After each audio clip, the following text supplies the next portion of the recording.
নমস্কার বন্ধুরা, গতকাল আমি যে ভিডিও দিয়েছিলাম, একটি ভাইরাল ভিডিও, যে বাংলাদেশের এক মুক্তিযোদ্ধাকে জুতার মালা পরিয়ে হেনস্থা করা হয়, ওনারই ভিডিও। তিনি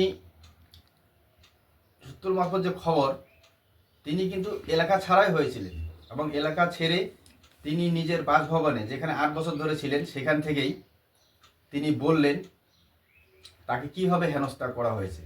আসুন আমরা সেই ভিডিওটি দেখি এবং শুনি। আমার তো জুতার মালা দেনে গলায় মুক্তিযুদ্ধের আদর্শের জুতার মালা দিছে।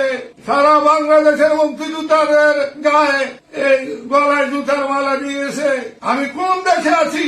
আমি যে দেশের জন্য এক সাগর রাষ্ট্র রক্ত গেছে সেই বাংলাদেশে আছি, না পাকিস্তানে সে বর্বর বাহিনীর পাকিস্তানে আছি?